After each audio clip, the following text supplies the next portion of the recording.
ഞങ്ങളുടെ കഴിഞ്ഞ വേനൽക്കാല അവധിയുടെ വീഡിയോ ആണിത്. ഞങ്ങൾ മീശപ്പുലിമലയിലേക്കാണ് പോയിരുന്നത്.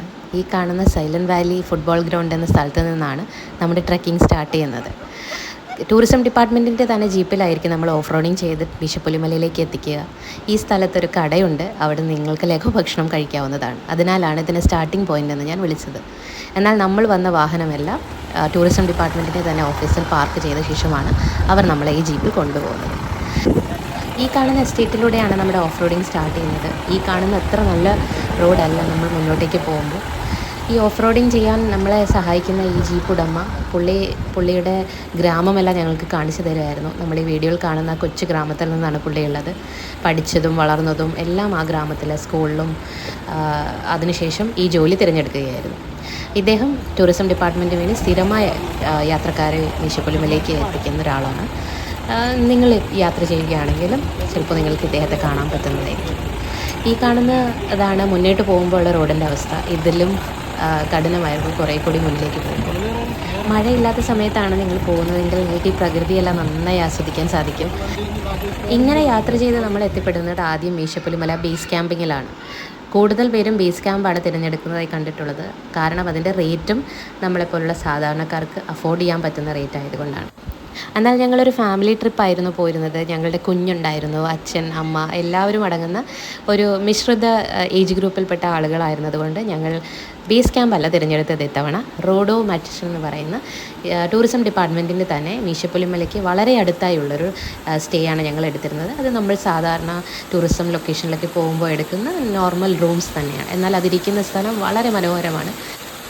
ഈ ബേസ് ക്യാമ്പ് ഇങ്ങനെയാണ് അറേഞ്ച് ചെയ്തിരിക്കുന്നത്. ഈ കാണുന്ന സ്ഥലത്താണ് നമ്മൾ ആഹാരമെല്ലാം കഴിക്കാൻ വരുന്നുണ്ടാവുക. അതിനുശേഷം നിങ്ങളുടെ സ്റ്റേ ഈ ടെൻറ്റിലായിരിക്കും. ഓരോ ടെൻറ്റിനും ഓരോ റേറ്റാണ്. അത് നിങ്ങൾക്ക് ടൂറിസം ഡിപ്പാർട്ട്മെൻറ്റിൻ്റെ സൈറ്റ് എടുത്ത് നോക്കുവാണെങ്കിൽ ആ സമയത്തെ സീസണിലെ റേറ്റ് എന്താണെന്ന് അറിയാൻ കഴിയും. നിങ്ങൾ ആ ദൂരേക്ക് കാണുന്നതാണ് ടോയ്ലറ്റ് സംവിധാനം. അതൊരു ചെറിയ ടോയ്ലറ്റ് സംവിധാനമാണെങ്കിലും വലിയ രീതിയിലുള്ള ടോയ്ലറ്റ് സംവിധാനം കുറച്ചുകൂടി മുകളിലേക്ക് പോകുമ്പോൾ നിങ്ങൾക്ക് ഉണ്ടാവും. സോ ഇതാണ് ബേസ് ക്യാമ്പിൻ്റെ വിശേഷങ്ങൾ. ഇനി നിങ്ങൾ കാണാൻ പോകുന്നതാണ് റോഡോ മാൻഷൻ. ഇവിടെയാണ് ഞങ്ങൾ താമസിച്ചിരുന്നത്. ഇത് മീശപ്പുലിമല എന്ന ട്രക്ക് പോയിൻറ്റിൻ്റെ ഏറ്റവും നിയറസ്റ്റ് ആയിരിക്കുന്ന ഒരു ലൊക്കേഷനാണ്. ഇത് ഞങ്ങൾ റോഡോ മാൻഷൻ്റെ തൊട്ട് മുകളിലുള്ള പീക്ക് കയറിയ ശേഷം മുകളിൽ നിന്ന് താഴേക്ക് എടുക്കുന്ന വീഡിയോ ആണ്. ആ കാണുന്ന കുഞ്ഞു വൈറ്റ് സ്പോട്ടാണ് നമ്മളുടെ ബിൽഡിംഗ്. നിങ്ങൾക്ക് കാണുന്നത് തന്നെ മനസ്സിലാവും കളർ ഗ്രേഡിങ്ങും എന്ത് ഭംഗിയാണത്. ഞാൻ പറഞ്ഞിരുന്നില്ലേ ഇത് അത്ര മനോഹരമാണെന്ന്. എന്ത് ഭംഗിയാണല്ലേ ഇതെല്ലാം കാണാൻ.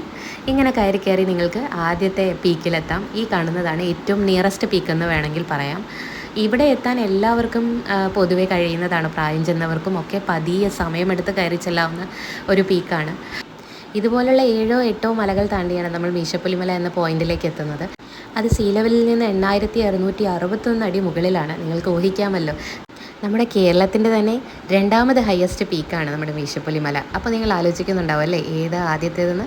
അത് ആനമുടിയാണ്. 8842 അടിയാണ് അതിൻ്റെ ഉയരം.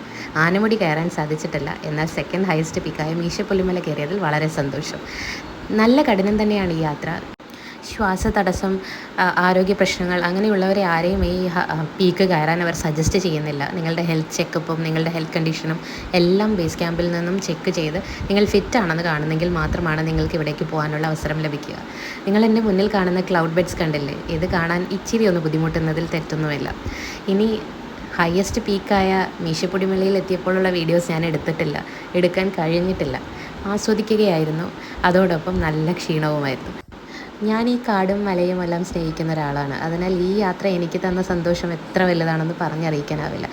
എന്നാൽ ചാലി സിനിമയിൽ ദുൽഖർ നമ്മളെ പരിചയപ്പെടുത്തിയ പോലെ മീശപ്പുലിമലയിൽ മഞ്ഞ് പെയ്യുന്നതൊന്ന് കണ്ടിരിക്കേണ്ട സംഭവം തന്നെയാണ്.